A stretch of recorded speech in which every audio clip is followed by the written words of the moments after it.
மதீனாவினுடைய அன்சாரிகளை பத்தி ரசூல்லா நிறைய பேசினாங்க. எந்த அளவுக்குன்னா நல்ல கரெக்டா அவர் அன்சாரின்னு தெரிஞ்சதுன்னா அவர்கிட்ட போய் பொருள் வாங்கும் போது ரேட்டு பேசாதீங்க அப்படின்னு கூட ஹதீஸ் இருக்கு.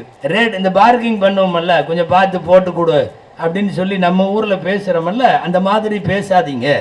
மார்க்கத்திற்கு இல்லாத போது வாரி வாரி வழங்கி கொடுத்த வள்ளல் பரம்பரை அன்சாரிகள். அன்சாரிகள் மட்டும் இல்லை என்றால் இஸ்லாம் இல்லை என்கிற அளவுக்கு பெரிய சேவை செய்த பரம்பரை அன்சாரிகள். குர்ஆன்ல அல்லாஹ் பாராட்டுறான், வல்லதீன தபவ்வஉ த்தார வல் ஈமான மின் கப்லிஹிம். வீடு வாசல் எல்லாத்தையும் மார்க்கத்திற்கு அர்ப்பணித்த அந்த மக்கள் நிறைய கொடுத்தவர்கள். நீங்க அவங்கள்ட்ட போய் நின்றுட்டு பேர்ச்சம்பளம் இன்னும் 2 ரூபா கம்மியா கொடு அப்படின்னு பேசக்கூடாது அப்படின்னு ஹதீஸ் இருக்கு. அதனால அன்சாரிகள் என்று உங்களுக்கு தெரிய வந்தால் நீங்க தாராளமா அவர் சொன்னதை கொடுத்து விட்டு விடைபெற்று போய்விட வேண்டும்.